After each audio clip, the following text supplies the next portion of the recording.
Eh bien, nous voulons vous souhaiter une très cordiale bienvenue à cette deuxième causerie dans cette série intitulée « L'histoire contemporaine vue à travers l'optique biblique adventiste ». Je voudrais rappeler à nos amis visiteurs que nous avons des Bibles à leur disposition et aussi une petite carte bleue si toutefois ils ont des questions qu'ils voudraient poser à la suite de ces exposés. Je voudrais aussi dire aux caméramens qui sont venus nombreux ce soir de m'excuser. Je comprends que c'est en principe ma dernière semaine avec vous et je comprends que beaucoup voudraient pouvoir garder un souvenir, mais le grand nombre de caméras ne me facilite pas la concentration. Je voudrais dire aux uns et aux autres que ces cassettes vidéo qui sont actuellement prises seront à la disposition des uns et des autres, à la disposition de l'Église. Je remercie donc ces caméramens pour cette compréhension. Inclinons la tête pour une courte prière. Notre Dieu, notre Père, nous te remercions pour toutes tes grâces. Ta parole est une lampe à nos pieds, une lumière sur notre sentier. Et nous voulons chaque soir vérifier dans l'histoire si ce que ta parole a dit est exact, afin que notre foi puisse être fortifiée et que notre compréhension de ton salut puisse être plus claire. Reste avec chacun d'entre nous, que ton esprit nous anime, au nom de ton Fils Jésus-Christ. Amen.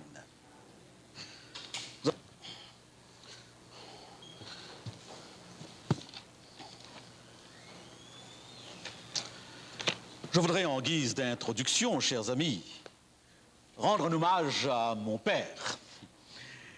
Il est dans la salle ce soir, il a 81 ans, c'est un pasteur de longue date qui semble se réjouir, être heureux dans cette période de retraite.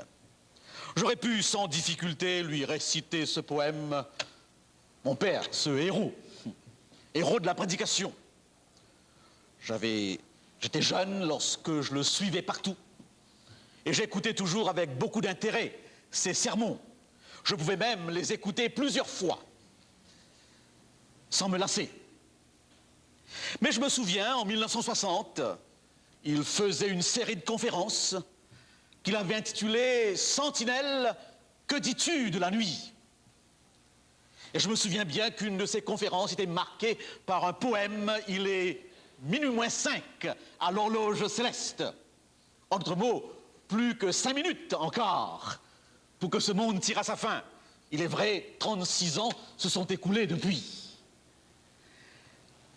Et je me souviens qu'à la suite de cette série qui était axée sur ces prophéties dont il est question dans ces exposés, on pouvait lire dans les journaux du pays, avec des titres assez provocants, « Méfiez-vous des faux prophètes »,« Méfiez-vous des prophètes de malheur ». Bien sûr que cela me touchait de très près.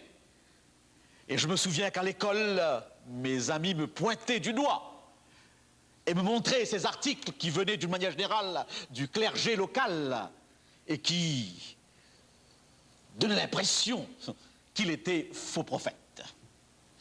Je me demande si ce n'est pas à partir de ce moment que cet intérêt pour les prophéties bibliques s'est développé en moi. Est-ce qu'il n'y a pas au fond un désir profond de justifier ce père et de démontrer quand même qu'il n'était pas ou qu'il n'est toujours pas faux prophète? Il est vrai, je dois reconnaître en toute sincérité, et sans aucun doute, s'il s'en souvient de cet incident, il serait prêt à le reconnaître. En 1960, les supports historiques pour tout ce qu'il disait et tout ce que je dis actuellement étaient plus ou moins faibles. Les citations étaient assez anciennes, venaient de livres plus ou moins dépassés. Mais la situation, je vais vous le démontrer ce soir, a bien changé. Pour justifier, évaluer, vérifier cette vision de l'histoire biblique, cette vision de l'histoire de l'Église adventiste, eh bien nous avons aujourd'hui, de tous côtés, suffisamment d'arguments, non pas pour être absolus, mais pour comprendre que ce n'est pas de la naïveté et que cette vision est quand même substantielle. Mon désir à partir de ce soir, d'une manière plus précise, est justement de confronter la compréhension biblique de l'histoire, celle de l'Église, avec ce que les autres pensent, avec d'autres façons de voir. Essayer de voir où nous nous délimitons, où nous nous démarquons. Essayer de voir s'il y a toutefois des points communs. C'est ainsi que durant ces exposés, je citerai de temps en temps cet ouvrage très actuel d'Alvin Toffler, ce penseur social, ce futurologue le plus lu actuellement. Les futurologues ne sont pas des magiciens, ne sont pas des diseurs de bonne aventure, ce sont des hommes de science, ce sont des technocrates, ce sont des experts qui, à partir des faits, à partir des statistiques, à partir des données actuelles, essayent de faire une projection sur le monde à venir. Plusieurs d'entre eux forment partie de ce fameux club qu'on appelle le Club de Rome. Donc c'est un peu une vision séculière de l'avenir qui va peut-être nous aider dans notre évaluation. Je vais aussi citer constamment ou de temps en temps ce livre très actuel, Global Peace and the Rise of Antichrist, la paix globale et l'apparition de l'Antichrist, de Dave Hunt, qui est un théologien évangélique très lu actuellement. Son dernier livre, La femme qui chevauche la bête, eh bien, contient certaines choses qui me semblent être en accord avec ce que nous pensons. Mais je voudrais aussi, durant ces exposés, montrer peut-être les différences. Et bien sûr, l'autre qui a paru en 1990, écrit par Malachi Martin, vaticanologue, expert de l'histoire catholique, ami intime d'au moins 2 papes. En 90, il publie Les clés de ce sang, le pape Jean-Paul II versus la Russie et l'Ouest pour le contrôle du monde. Et il donne ici la vision de l'Église romaine, du millénaire qui s'en vient. Et avec ces 3 courants, on pourra peut-être se demander, s'évaluer, et essayer de voir ensemble si ce que nous croyons, ce que nous pensons, notre explication des prophéties bibliques tient ou ne tient pas. La statue du destin. Certains sont très habitués avec. Il y a 36 ans, je vous le disais, mon père prêchait là-dessus et pratiquement chaque année, il y a une série de conférences qui touchent cette statue du destin dont nous trouvons l'explication ou la présentation dans Daniel au chapitre 2. Nebuchadnezzar ou Nebuchadnezzar, tout dépend si vous avez un livre ancien ou un livre d'histoire moderne entre les mains, régnait sur Babylone en 603. C'était un maître incontesté, sa puissance était inégalée. Et voilà qu'un soir, il eut un songe qui l'a troublé jusqu'au matin. Et le matin, en se réveillant, il se rendit compte qu'il avait complètement oublié le songe. Alors il fait venir ses magiciens, ses devins, ils sont nombreux à la cour de Babylone. Et il leur demande de lui rappeler le songe et ensuite de lui fournir une explication. Oui, dit-il, j'ai eu un songe, au verset 3 du chapitre 2. Mon esprit est agité et je voudrais connaître ce songe. Les Chaldéens ont répondu tout de suite, « Ô roi, vis éternellement, dis le songe à tes serviteurs et nous en donnerons l'explication. » Mais Nebuchadnezzar ne peut pas le faire parce qu'il a oublié ce songe. Il dit, la chose m'a échappé. Les devins reviennent encore en disant, mais que le roi dise le songe à ses serviteurs. Et Nebuchadnezzar se fâche et il leur dit, je m'aperçois en vérité que vous voulez gagner du temps parce que vous voyez que la chose m'a échappé. Si donc vous ne me faites pas connaître le songe, la même sentence vous enveloppera tous. Vous voulez vous préparer à me dire des mensonges et des faussetés en attendant que les temps soient changés. Cet homme est habitué, n'est-ce pas, à ces choses. Et il comprend qu'on peut, à partir peut-être d'un rêve, bâtir toute une théorie et renvoyer l'explication de la théorie tellement loin dans le temps que personne ne serait là pour en vérifier l'exactitude. Et alors, la menace de mort pèse sur tous ces devins, sur tous ces astrologues. Et Daniel, Shadrach, Meshach et Abednego, quelques juifs en exil, se trouvent aussi dans cette cohorte de sages de Babylone. Et eux aussi sont sous la menace de mort lorsqu'ils demanderont à Arjoc, celui qui avait reçu l'ordre de mettre à mort, un peu de temps. Oui, donne-nous un peu de temps. Ensuite, est-il dit, Daniel alla dans sa maison et il instruisit de cette affaire Anania, Misaël, Azarias et ses compagnons, les engageant à implorer la miséricorde du Dieu des cieux, afin qu'on ne fît pas périr Daniel et ses compagnons avec le reste des sages de Babylone. Et après un certain temps de prière, au verset 23, Daniel glorifie Dieu parce qu'il semble avoir reçu non pas seulement le songe et son explication. Il se présente alors devant Nebuchadnezzar et il explique, il raconte le songe à Nebuchadnezzar. Oui, dit-il, dans ton songe, tu as vu une statue immense, extraordinaire, magnifique, impressionnante. Cette statue est composée de 4 métaux. La tête était en or, la poitrine en argent, les hanches et les reins en bronze, en airain, les jambes de fer et les pieds en partie d'argile et de fer. Tu regardais, dit Daniel, lorsque tout à coup, sans le secours d'aucune main, une pierre s'est détachée, a frappé la statue à sa base et le tout a disparu. Le fer, l'argent, l'or, l'argile, l'airain. Et à la place, une grande montagne s'est installée. Voilà donc en quelques mots ce qu'a vu Nebuchadnezzar. Et alors Daniel va lui donner l'explication. Je voudrais tout simplement, puisque vous pouvez lire ce texte dans votre Bible, essayer à partir de ce que j'ai raconté et de ce que vous pourriez lire dans le texte, de souligner quelques aspects, quelques faits qui permettront à tout à chacun de comprendre la philosophie de l'histoire dans la perspective divine. La première chose dont on est sûr, et nous n'inventons rien ici, c'est que ce songe, cette vision concerne la fin des temps. Plusieurs fois, cette expression fin des temps, suite des temps revient, verset 28, chapitre 2. Mais il y a dans les cieux un Dieu qui révèle les secrets et qui a fait connaître au roi Nebuchadnezzar ce qui arrivera dans la suite des temps. Verset 29, il t'est monté des pensées touchant ce qui sera après ce temps-ci. Et celui qui révèle les secrets t'a fait connaître ce qui arrivera. Hier soir, j'ai brossé devant vous un tableau des différentes approches de la littérature apocalyptique.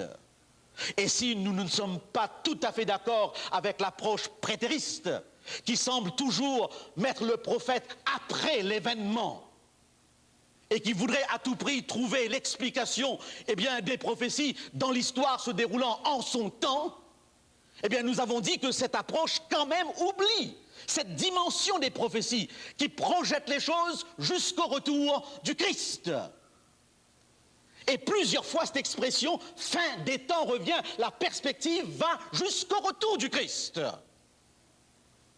C'est pour cette raison que nous ne pouvons pas systématiquement limiter les choses à une période passée de l'histoire. Au cas contraire, toutes ces prophéties n'auraient aucun sens pour nous aujourd'hui.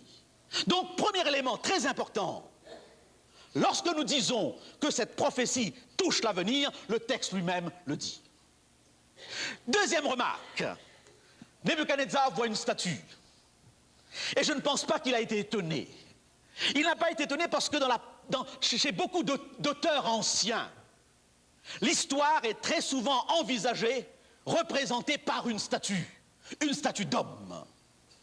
Le cosmos se déroule très souvent sous le symbole d'une statue.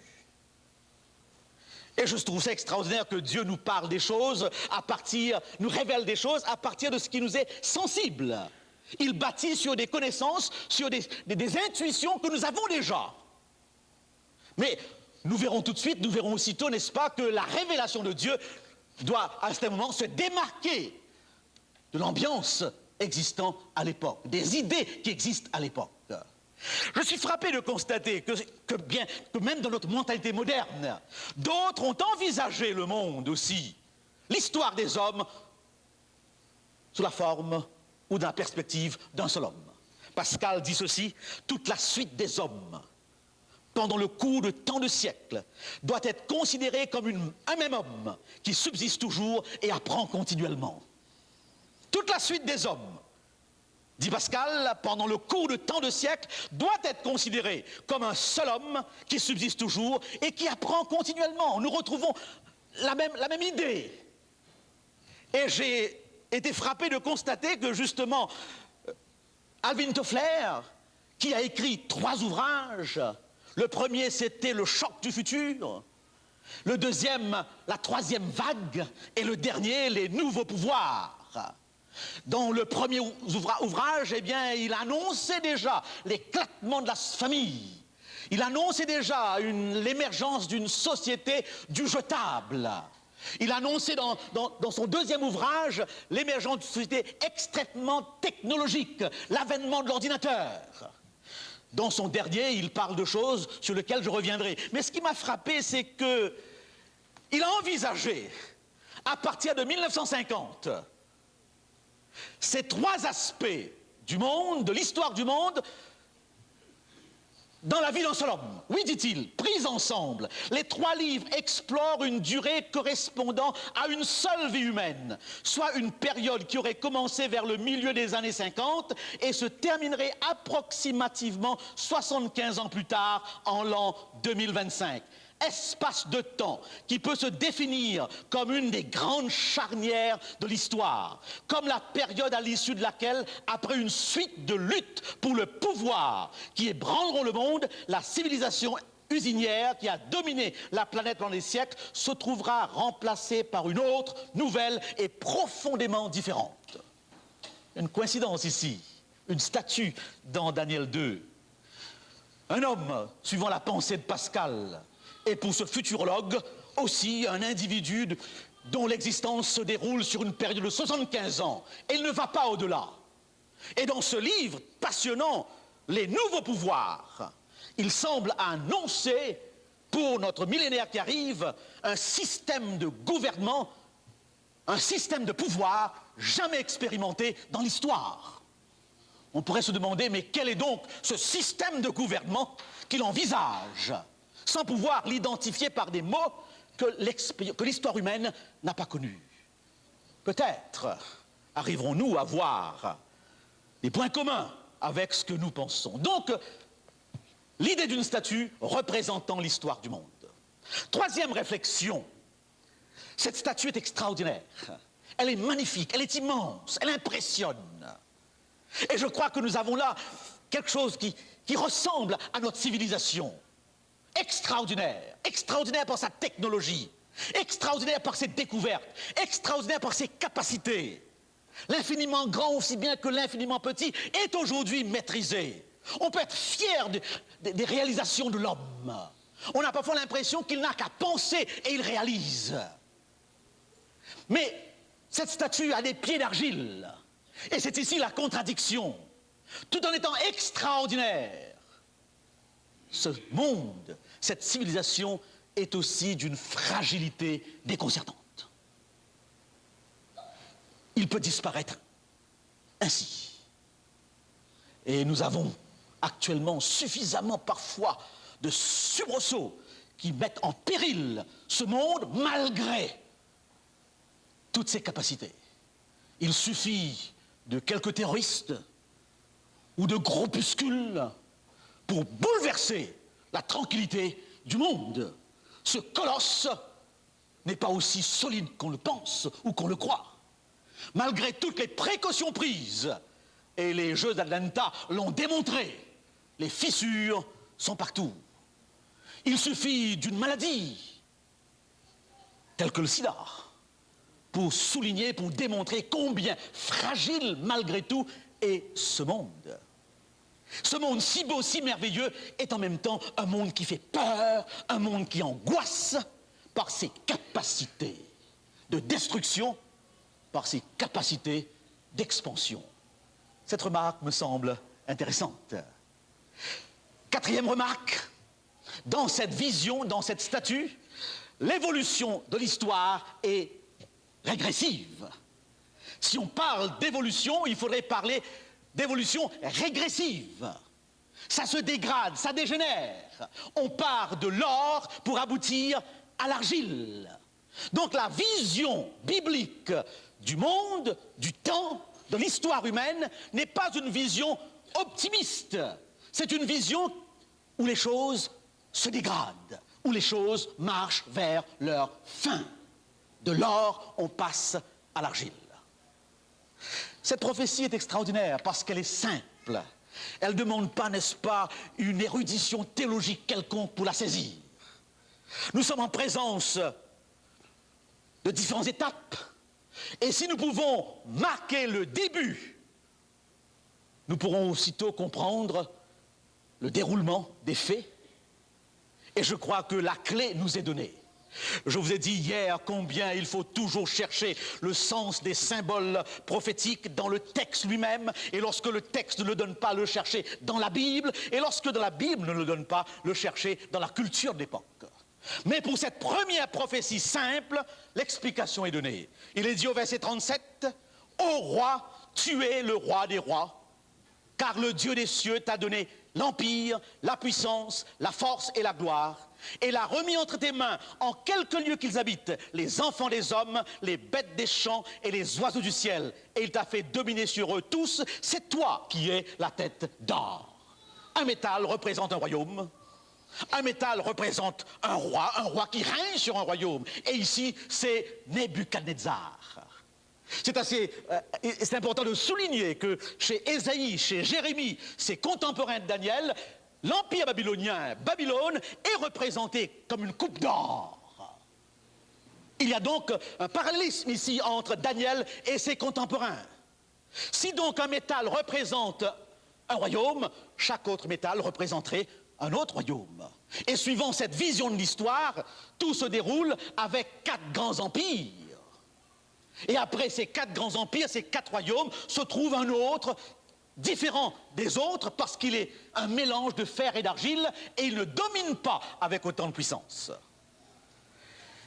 Je voudrais juste maintenant souligner que si l'Église adventiste jusqu'à maintenant s'est tenue à l'explication que je vais vous donner, cette explication ne vient pas d'elle. Il faut bien situer les choses. Nous avons dans la prophétie quelques aspects qui sont typiquement adventistes. Et demain soir et mercredi soir particulièrement, eh bien, nous en soulignerons.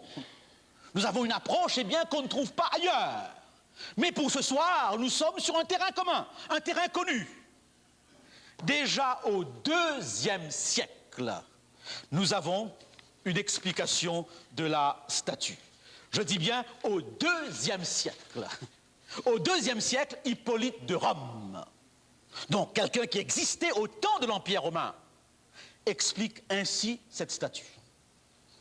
Comment donc, dit-il, en ces événements prédits autrefois par Daniel à Babylone, ne reconnaîtrions-nous pas ce qui, de nos jours, est en train de s'accomplir dans le monde? À cette époque, régnaient les Babyloniens. Ils étaient la tête de la statue. Après eux, les Perses furent les maîtres pendant 245 ans, ce qui prouve qu'ils représentent l'argent. La domination passe ensuite aux Grecs pour 300 ans, à partir d'Alexandre de Macédoine, c'est les reins. À ceux-ci succèdent les Romains, c'est-à-dire les jambes de fer de la statue, puisqu'ils sont forts comme le fer. Et Hippolyte de Rome vit au temps de l'Empire romain. Et il continue.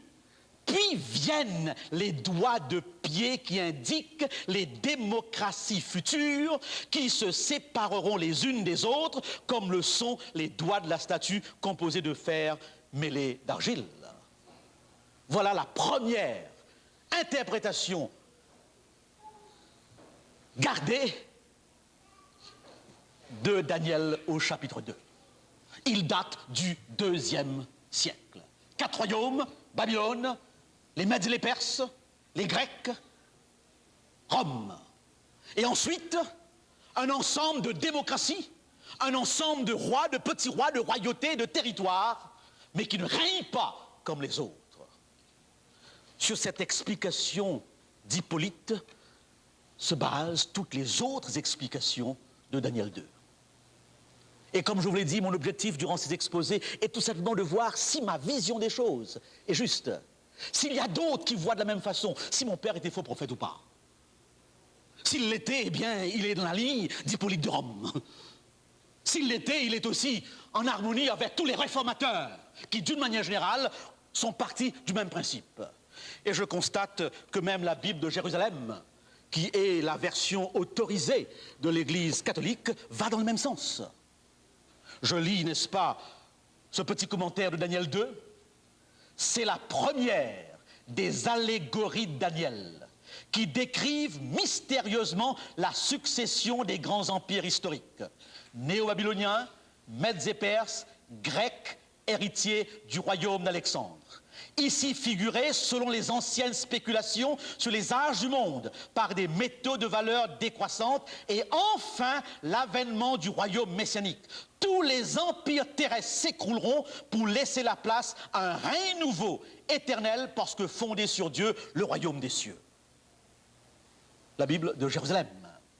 La seule chose qu'il faudrait faire remarquer ici, c'est que ce commentateur se limite à la Grèce et ne va pas jusqu'à Rome. Mais il reconnaît que ces métaux représentent les empires. Nous voyons dans les Mèdes et les Perses un seul empire, mais lui il en voit deux. Il est de tendance prétériste. Et vous comprenez très bien que c'est très difficile pour lui d'aller jusqu'à Rome. Parce que s'il va jusqu'à Rome, il faudra expliquer beaucoup de choses par rapport à Rome. Mais je souligne que la vision, la perspective est la même des empires, et il souligne que ces empires sont là jusqu'au retour de Jésus-Christ. Et que c'est le retour de Jésus-Christ, eh bien, qui mettra fin aux choses suivant cette première allégorie de Daniel. Et en tournant les pages de Dave Hunt, théologien évangélique, à la page 68, eh bien, je constate qu'il l'explique de la même façon que je vous ai expliqué, et il ajoute, c'est de l'histoire. Nous sommes donc sur un terrain où nous ne sommes pas les seuls. En effet, 4 empires. Mais ouvrons ici une parenthèse parce qu'elle est importante. À chaque fois que j'ai prononcé cette conférence en Afrique ou à Madagascar, j'ai toujours eu la question suivante aussitôt après. Mais pourquoi Dieu parle toujours de Babylone, de l'Égypte? Dieu parle des Mèdes, des Perses, des Grecs. Et dans le Nouveau Testament, ce sera l'Europe, etc. Pourquoi n'est-il pas question de l'Afrique, de la Chine, des Mayas, toutes ces civilisations anciennes qui existaient aussi à cette époque-là? En effet, la Bible n'en fait aucune allusion. Dans le livre d'Esther, nous avons une allusion à l'Inde. C'est tout. La réponse est très simple. Et si vous voulez comprendre les prophéties de la Bible, il faut comprendre cette réponse. La Bible est avant tout et par-dessus tout l'histoire du salut. L'histoire de la rédemption. Et la rédemption, le salut, historiquement, s'exprime dans le peuple d'Israël pour l'Ancien Testament et l'Église chrétienne pour le Nouveau Testament. La lumière prophétique est braquée sur Israël et sur l'Église chrétienne, qui sont les agents historiques du plan de la rédemption. Et c'est ainsi que, d'une manière générale, toutes les nations environnant Israël et tous les peuples qui ont affaire directement avec le christianisme trouvent une place dans la vision prophétique. C'est l'histoire du salut que la Bible présente. Et géographiquement, concrètement, physiquement, eh bien, ce sont les peuples qui environnent, je répète bien, les 2 temps essentiels de l'histoire du salut, à savoir Israël et l'Église, qui sont touchés. Cela ne veut pas dire que Dieu ignore les autres. Il m'arrivait très souvent de dire à ces personnes qui me posaient la question, soyez heureux, parce que d'une manière générale, ces nations sont envisagées dans ces prophéties comme étant les ennemis marquants de Dieu. Donc vous n'êtes pas envisagés dans la prophétie comme étant des ennemis de Dieu. N'essayez pas de l'être non plus. Voilà donc l'explication très simple. Pourquoi la lumière prophétique tourne autour du Moyen-Orient, et nous verrons dans notre explication de l'Apocalypse, de l'Europe et de l'Amérique du Nord. Eh bien, chers amis, 6e remarque, très importante. La dernière partie.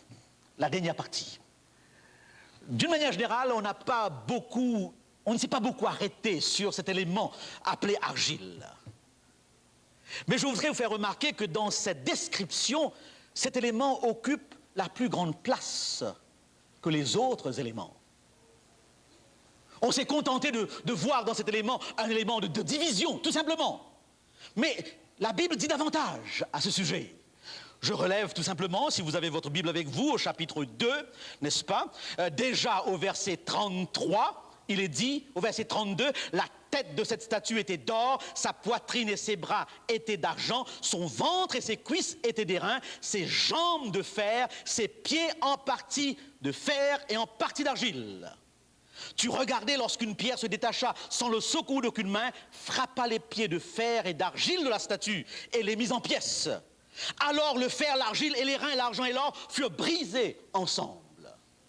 Et lorsque Daniel explique sa vision, il dira au verset 41, « Et comme tu as vu les pieds et les orteils en partie d'argile, de potier et en partie de fer, ce royaume sera divisé. » Verset 42, « Et comme les doigts des pieds étaient en partie de fer et en partie d'argile, ce royaume sera en partie fort et en partie fragile. » Verset 43, « Tu as vu le fer mêlé avec l'argile parce qu'ils se mêleront par des alliances humaines, mais ils ne seront point unis l'un à l'autre, de même que le fer ne s'allie point avec l'argile. » Lorsque de la parole de Dieu, nous avons plusieurs versets sur une chose par rapport à d'autres, il faut croire que cette chose occupe une place importante dans l'inspiration, dans la vision prophétique.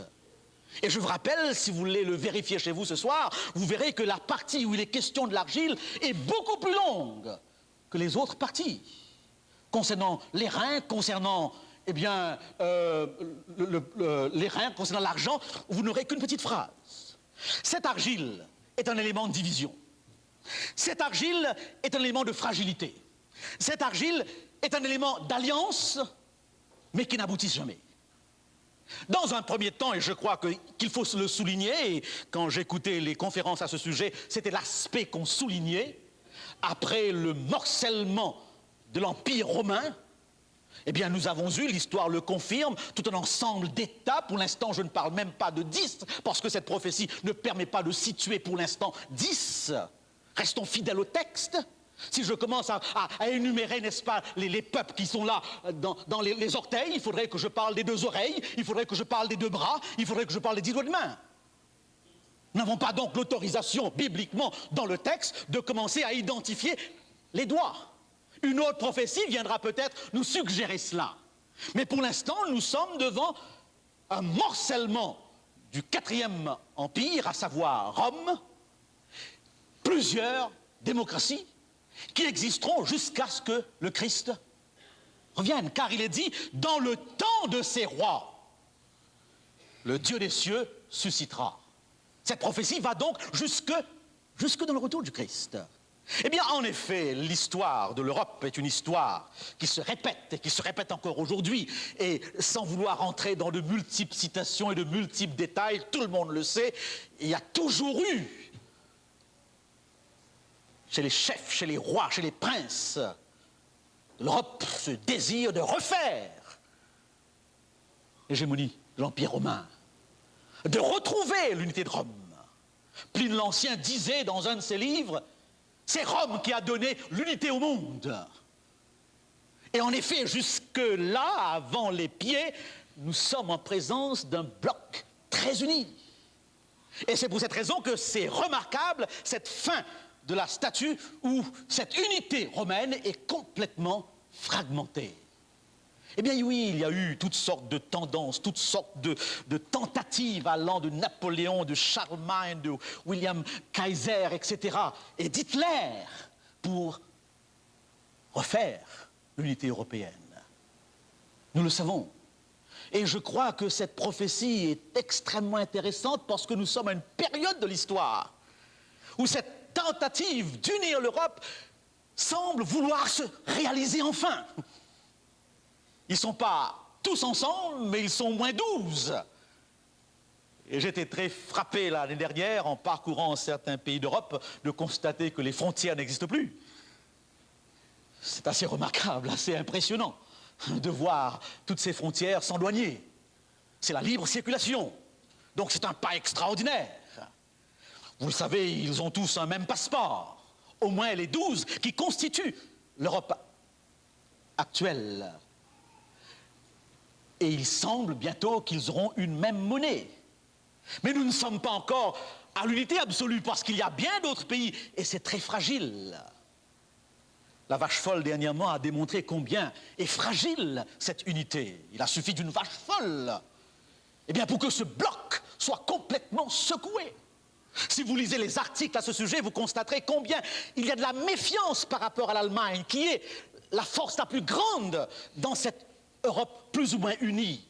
Et cette méfiance se comprend, on a toujours peur que Kohl ou un autre ait de nouveau le rêve de l'Empire germanique, qu'Hitler n'a pas réussi. Il semble qu'il aurait dit, avant de mourir, « J'étais la dernière chance de l'Europe ». Par rapport, n'est-ce pas, au conflit en Yougoslavie, on s'est rendu compte que cette unité est très fragile. Mais il y a une tentative d'unité remarquable. C'est à nous de voir comment l'histoire va se dérouler. C'est pourquoi ça vaut la peine de suivre de près l'événement. Et aujourd'hui, Daniel 2 est d'une actualité extraordinaire.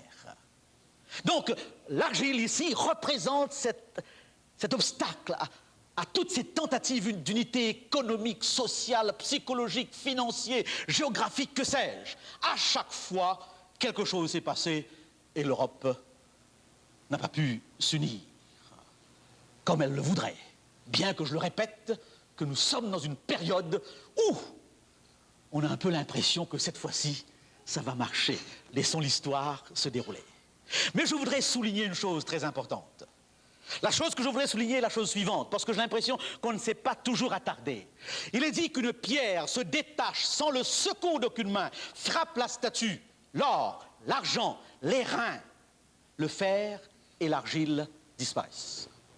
L'argile n'est donc pas seulement ici un petit élément sans importance qui fait obstacle à l'unité. L'argile est envisagée comme une puissance aussi bien que les autres. L'argile est là jusqu'au retour du Christ, et l'argile disparaît avec le retour du Christ, et l'argile disparaît en tant que force, en tant que puissance, au même titre que les autres. Et on pourrait donc se poser la question, qu'est-ce qui, dans ce bloc de l'Europe occidentale, alors qu'elle prenait place sur le territoire romain, va jouer ce rôle d'unité, de division, même d'alliance? Qu'est-ce qui, d'une manière générale, sera présente comme l'argile se colle, s'adapte, mais ne se fond pas, mais va jouer ce rôle, cette cinquième puissance qui semble être définie ici? Nous aurons l'occasion d'en parler, alors que nous toucherons demain le zoo apocalyptique. Mais je crois que c'est très important. La seule chose que nous pouvons dire ce soir, c'est que dans la Bible, l'argile a une connotation religieuse. L'homme d'argile, c'est Adam. Et dans la pensée juive, l'argile modelée par Dieu, façonnée par Dieu, est l'indication d'une dimension spirituelle, d'une dimension religieuse. Et cette puissance ici revêtirait ce caractère spirituel, ce caractère religieux. C'est pour cette raison qu'il est différent, qu'elle est différente des autres, et va jouer dans ce concert politique de ces nations toujours un rôle d'obstacle.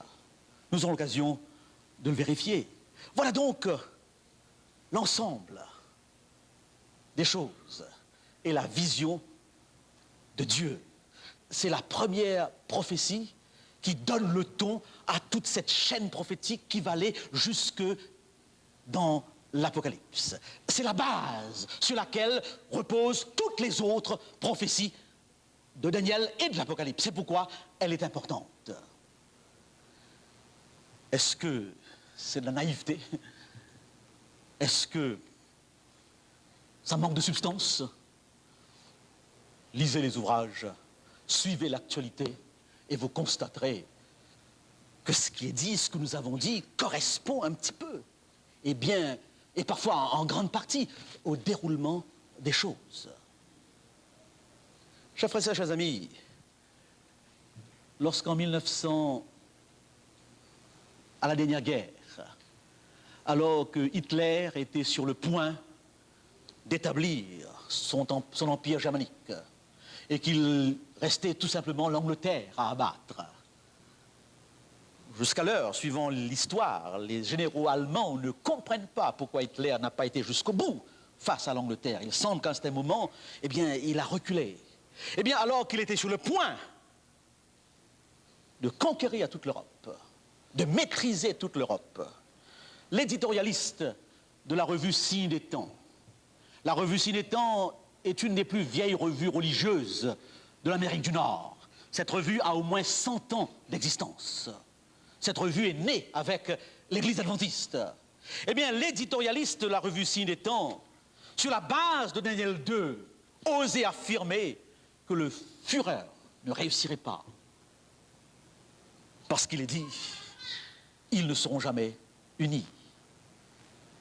Et il semble que les enfants de cet éditorialiste lui ont dit, papa, est-ce que tu es si sûr? Est-ce que tu ne penses pas que tu exagères? Tout semble croire, tout semble indiquer qu'il réussira. Mais notre éditorialiste n'a pas bronché. Il a tout simplement répondu, c'est une des seules prophéties qui se termine ainsi, le songe est véritable et son explication est certaine. Et jusqu'aujourd'hui, ce verset est toujours valable. Nous savons comment les choses se sont déroulées. Jusqu'aujourd'hui, jusqu'à maintenant, qu'en sera-t-il dans 10, 15 ans, dans 2 ou 3 ans? L'histoire le confirmera, l'histoire le dira. Mais jusqu'aujourd'hui, ce songe est véritable et son explication est certaine. Et je vous rappelle que cette explication n'est pas venue de l'Église adventiste. Elle était là bien avant, déjà au IIe siècle, et après, et aujourd'hui encore, bien d'autres personnes qui ne sont pas des nôtres vont dans la même direction. Quelle merveilleuse prophétie, quelle prophétie si simple. Nebuchadnezzar, malheureusement, n'était pas très content.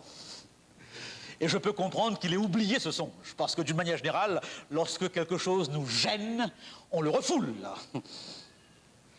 Il était agité. Pourquoi est-ce qu'il n'était pas content? Parce que se limiter seulement à la tête n'était pas dans ses perspectives. Il ne voulait pas être que la tête d'or, il voulait être l'or de la tête aux pieds.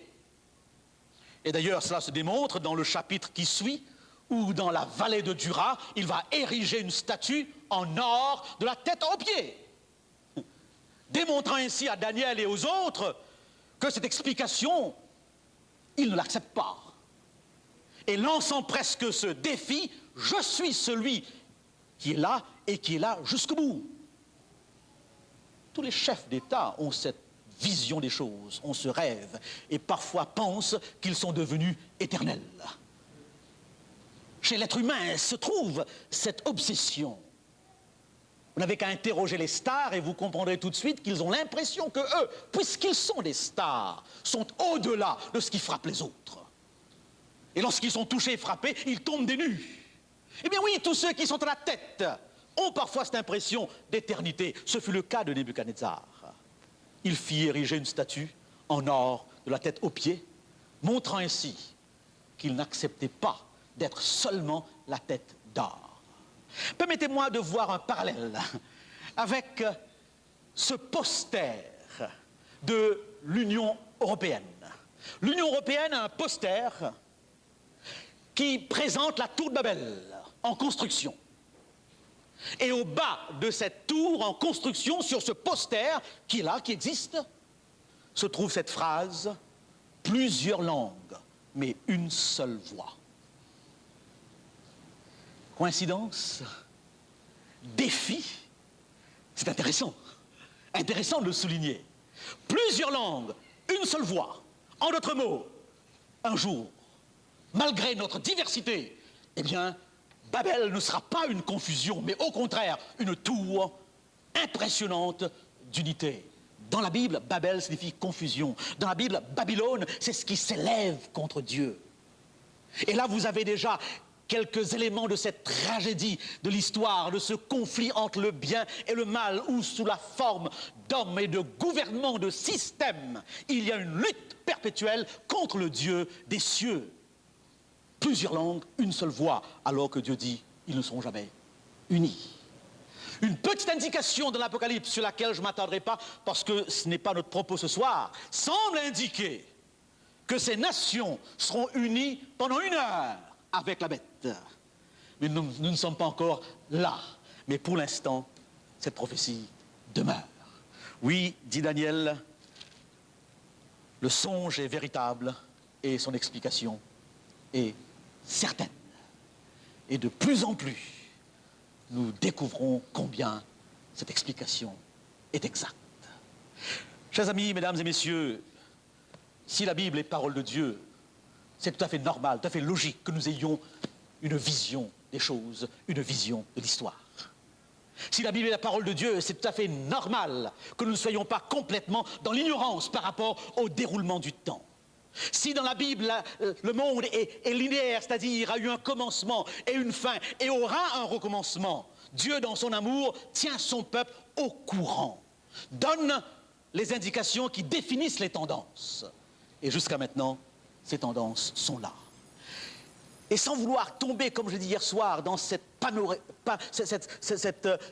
aberration psychologique qui est même de la paranoïa par rapport à la fin des temps, où on cherche dans tous les petits détails une explication prophétique, nous pouvons malgré tout être sensibles au fait que d'une manière générale, tous ceux qui visionnent l'avenir, tous ceux qui font des projections pour l'avenir, semblent indiquer pour le début du prochain millénaire des choses particulières.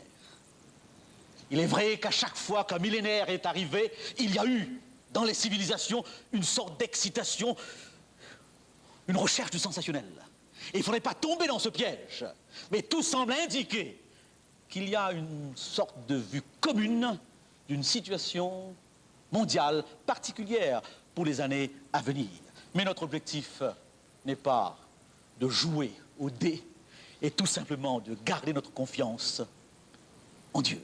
Et c'est pour cette raison que je voudrais vous relire en terminant ce texte que nous avons lu hier soir et qui me semble capital lorsque nous étudions les prophéties de la Bible, la deuxième épître de Pierre, 2 Pierre au chapitre 1, et je lis à partir du verset 19, 2 Pierre au chapitre 1 et à partir du verset 19, et nous tenons pour d'autant plus certaine la parole prophétique. Saint Paul dira lui aussi, n'éteignez pas la prophétie. Habacuc nous dira, si elle tarde, attends-la, elle se réalisera. Nous tenons d'autant plus certaine la parole prophétique, à laquelle vous faites bien de prêter attention, comme à une lampe qui brille dans un lieu obscur. J'aime bien l'image. Nous ne sommes pas ici en présence de lampes au néon. Nous sommes en présence d'une lampe à pétrole. Et cette lampe à pétrole éclaire le chemin de celui qui s'avance. Vous ne pouvez pas, avec une lampe à pétrole, savoir exactement ce qui existe de l'autre côté. Si vous voulez le savoir, il vous faut avancer. C'est pourquoi heureux celui qui lit, qui garde et qui met en pratique. Dans cette mesure, les choses s'éclairent, les choses se clarifient.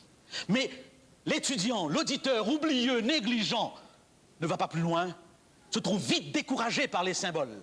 Oui, c'est une lumière qui brille dans un lieu obscur jusqu'à ce que le jour vienne à paraître et que l'étoile du matin se lève dans vos cœurs. En d'autres mots, cette vision a pour but de nous rappeler qu'il revient bientôt.